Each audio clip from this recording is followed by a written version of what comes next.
Well, this week we're still working here on the logging railroad. It's just a little shelf layout. Right.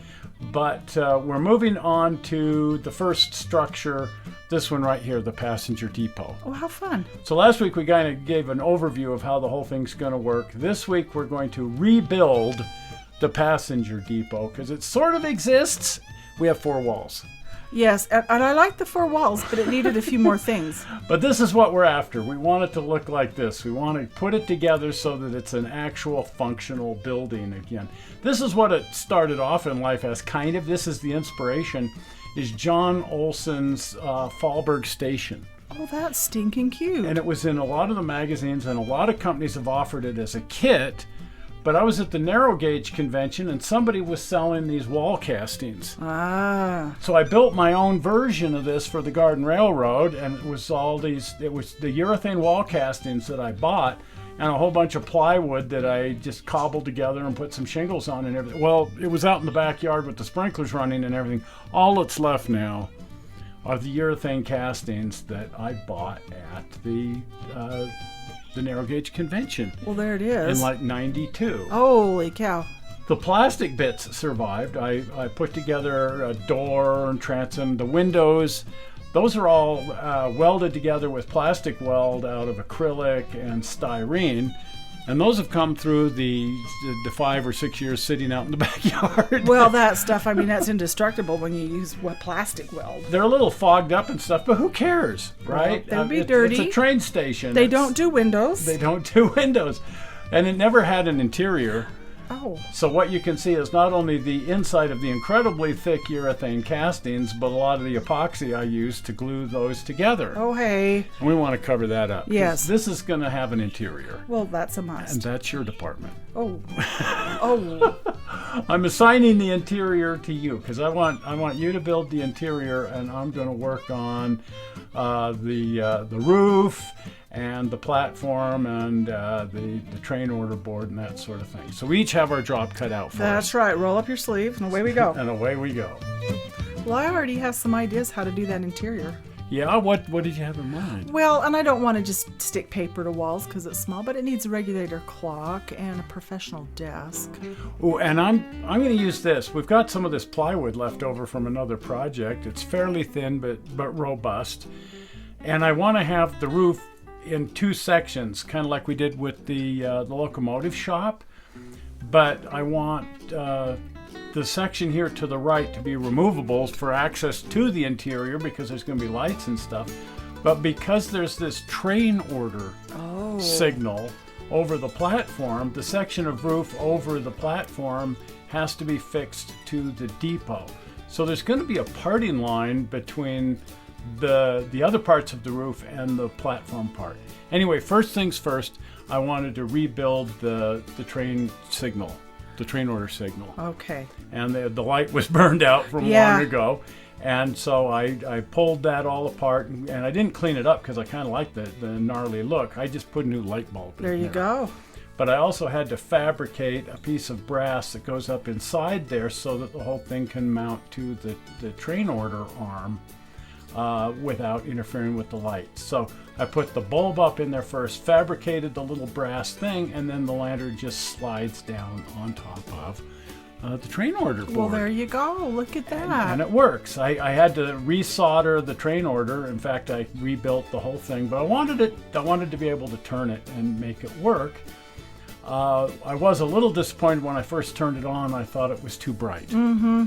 And I thought, I think I can tone that down when we do the wiring. I've had good luck just putting a resistor in circuit, but that's just right there. That's too far. Yes. I need to tone that down. So I put a resistor in the circuit, a 100 ohm. I used the SpaceX technique. I just put the resistor in circuit, and if it explodes, it's the wrong resistor. Right. Anyway, on to doing the mortar. I never did put mortar in this, and I'm doing the exact same technique that we used on the locomotive shop. Right. I'm just taking some wall plaster, some patching plaster, and rubbing it down into the cracks between the stones. There you go. And I just love the look of this, and that's what we're using on the retaining walls, and that's what we used on the locomotive shop. I've kind of enjoyed having these walls dry stack when they were out in my backyard without any mortar between them, but now I want a bit more finished look. Yes, that looks so much better. Now, as it dries, it hazes over, and everything wants to just sort of turn white, but the fix for that is you just come in with a damp cloth. Just like tiles. Just like tile, yeah. It's just like doing grout on tile. The thing is, when you wipe this off, then you'll find it goes right back to being foggy again.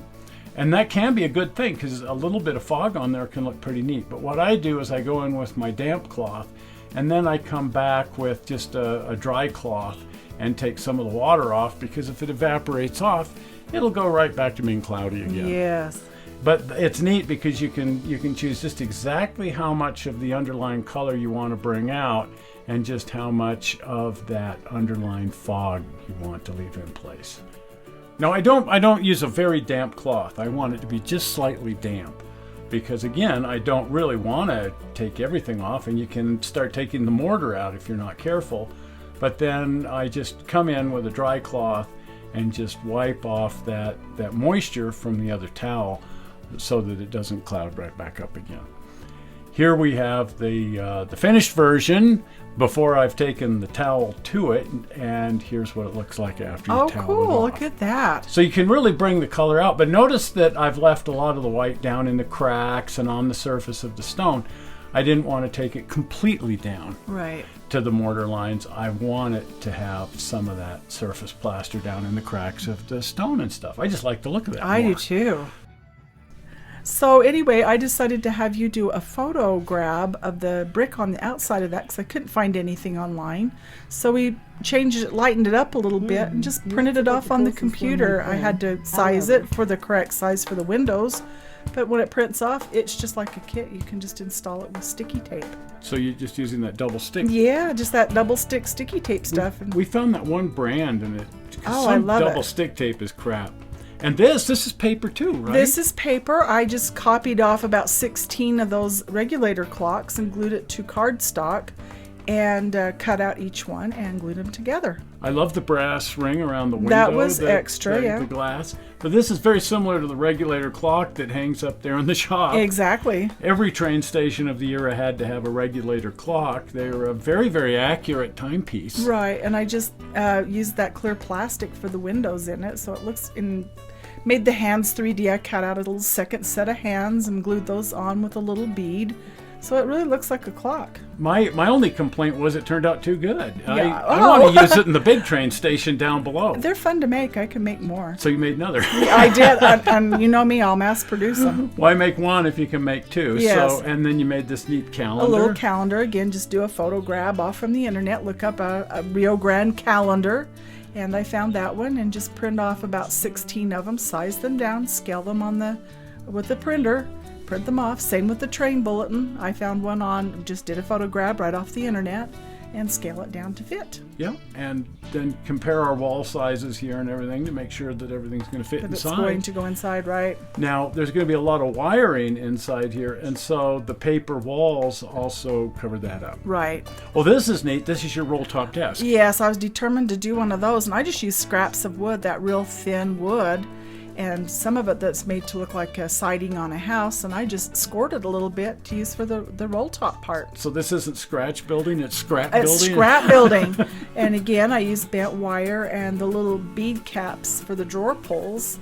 And the chair, again, I just built it out of little sticks. There's little craft sticks that look like matchsticks. You just use those. The only thing here not scratch built is the lamp. Right. That's a 1/2-inch scale dollhouse lamp. Exactly. And it turned out neat. It did. It was fun to make. We were thrilled with the outcome, and yes. especially when we turned on the lamp and the ball backs came on. I had to put the bulb in, but it actually worked. We've had problems with dollhouse light. Sometimes I prefer to just scratch build everything because I get so disappointed when you turn on. That's like this chandelier up here.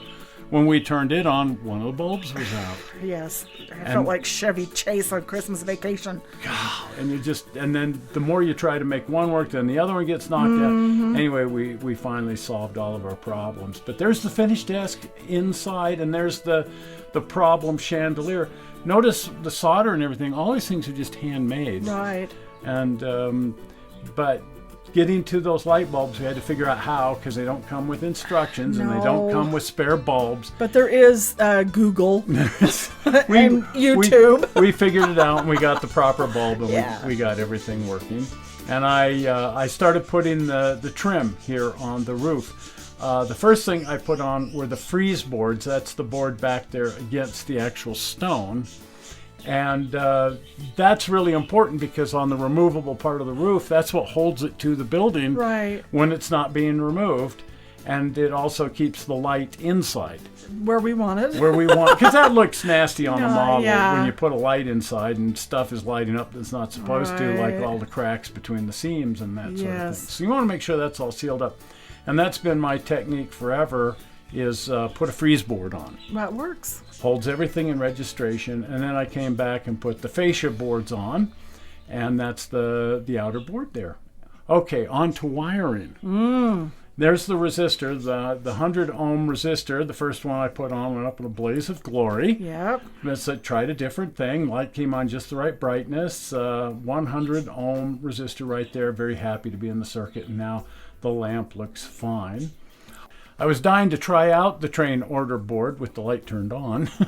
Absolutely. I was even thinking of putting a mechanism and everything, but it's like, no, I just like to be able to turn it so when I want to face it one way, I can face it the way I want it to do. But there it is with the interior lights turned on and the lantern turned on. Looks good. And with the freeze board, the light's not coming out where it doesn't belong. Right. I also installed a lamp over the train platform. Right. It needs a light there. And there's that problematic chandelier that just gave us fits. Oh, after it was installed, of course. Well, of course, you're not. Note to self: test everything. Test it before you. Yeah. Mm-hmm. Now, I did run into a small problem here with the light on the platform, and there is a seam, an unavoidable seam here between the two sections, and there's exactly what I'm talking about: light going where you don't want it. Oh, yeah. It looks like it's on fire or something. It's So, called the fire department. I came back and actually built a housing for the lamp out there, and that prevents the light from going where I don't want it to. And now it doesn't shine through the seam because the seam has to be there. I want to be able to remove the roof. Anyway, there it is. There it is. With the lamps turned on. Finished product, sort of, more or less. Yes. So now I want to build another desk. Well, we've got a whole nother train station to do. Oh, good, because that one was fun. Well, this one's teeny. You could barely swing a cat in here, and the other one's pretty good sized. Oh, good. 2 rooms. Yes.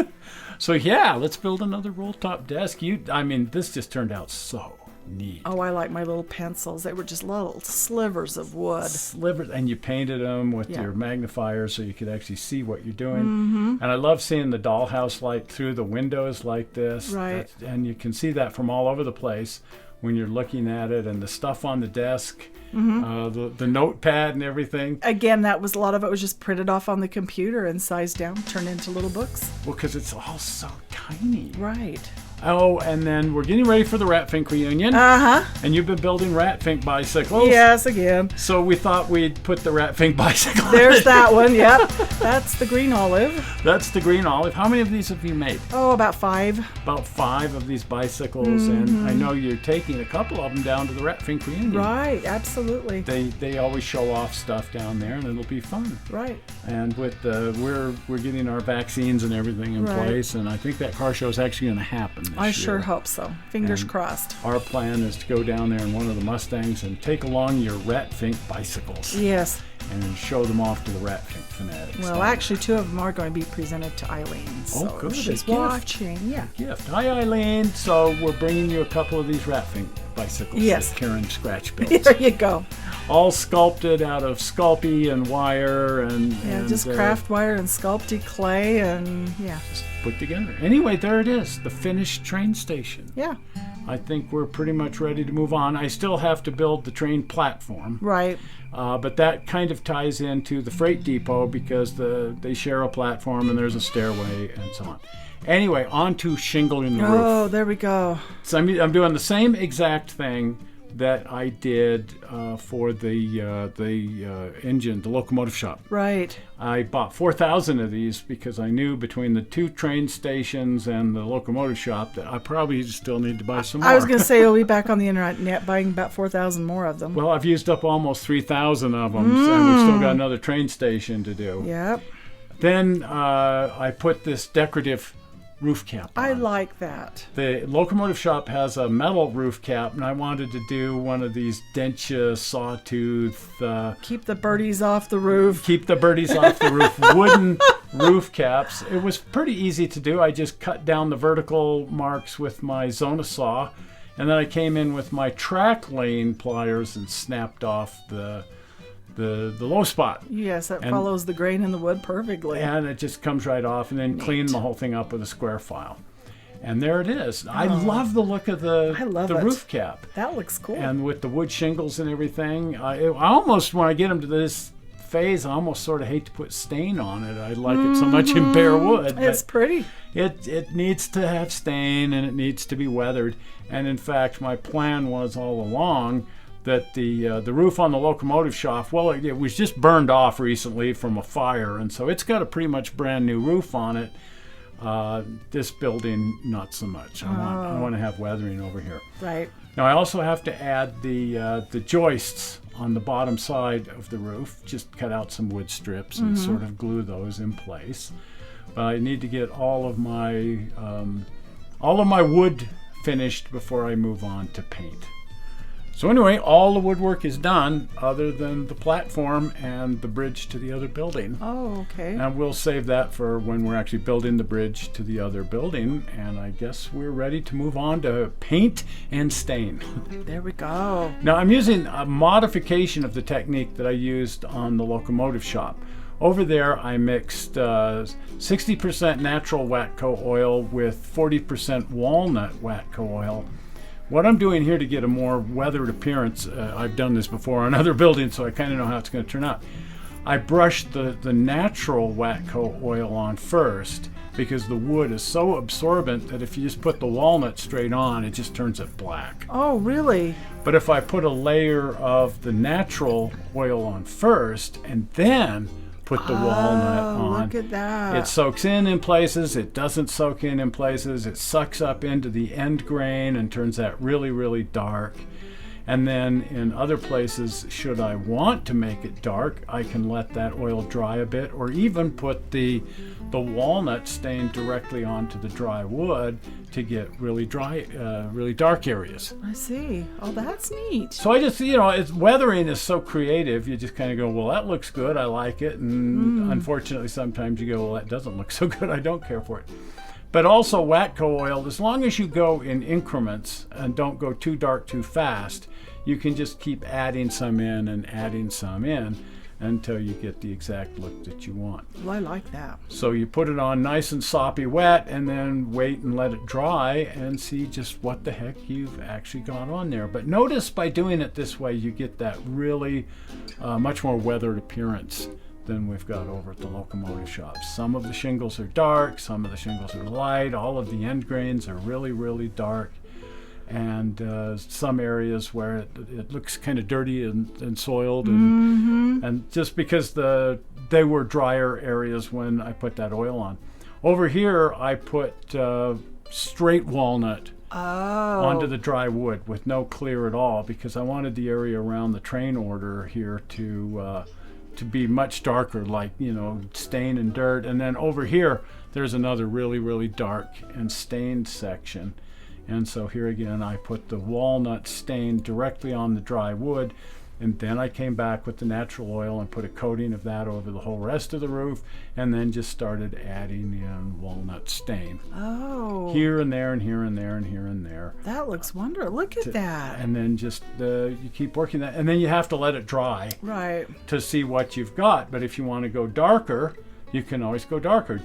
Just put another coat on. Oh, okay. Because it soaks in and it dries out. And unfortunately, over time, the whole thing will shift because it continues drying out forever. Oh. Well, now paint. Yes. And I wanted, again, this to look more weathered. I'm using the exact same green. It's going to be the same green on the water tank and the trim on the locomotive shop. The locomotive shop, because the roof recently caught fire and burned off, has fresh paint on it. The train station has very weathered paint on it that's been out in the sun. So what I did, again, I mixed my paint, it's an oil-based paint, with Watco Natural Wood Oil. Oh, look at that. And that makes it into sort of a green stain. Yes. And so it soaks in places and it brings out the grain.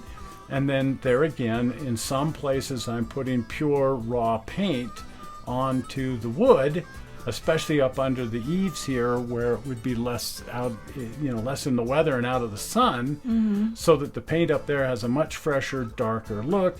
And then in the areas where the sun is shining on it, a much lighter look. Well, that's neat. Well, all that remains is to put the sign on the building. There we go. Strebel Springs. Just printed that out and sized it on the printer and glued it to some plastic and stuck it to the building. There you go. Piece of cake. And speaking of Strebel, there it is. The city's namesake, Steve Strebel, has been working on the water tank while we've been working on this. And he was able to deliver to us the footings. Oh, that's neat. So I was able to get those installed because I can't build the platform and the walkways. That's been the holdup there, is I need to know exactly where the water tank footings are going to be. So now that we have the footings in place, I can go ahead and actually build the platform and move on to the walkway and the bridge up to the freight depot. But first, the passenger platform. I'm building this out of stripped balsa wood just because we have a ton of it on hand. Right. And it's so easy to work with.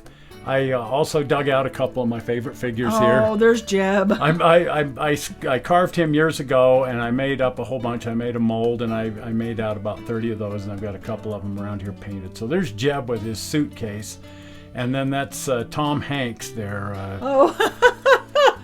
That's actually the conductor from the Polar Express. Okay. It's a Disney figure that's been repurposed and recast and repainted and so on and so forth. Anyway, the conductor, I need to have you make him a watch and a chain. Oh, okay. Because you see he's looking at his watch, he's holding his watch. So we need a watch and a chain, and he's flagging. And then we've got the train orders set to red because there's a passenger here, Jeb, has his suitcase and he's ready to be picked up by the train and taken to his final destination. I wonder where that is. I wonder where he's going. Anyway, next week we will tear apart that freight depot back there because it's sort of falling apart, and we'll rebuild it. Right. Well, and you want to follow along with this, and so that means you need to be a subscriber, and you can do that by clicking on the blue button right here. The blue button right there. Yes. Well, we're not sure how you found this video on the internet. We hope you didn't find it boring. And we will see you here on Tuesday with a collectible and on Sunday. So you want to be here for that.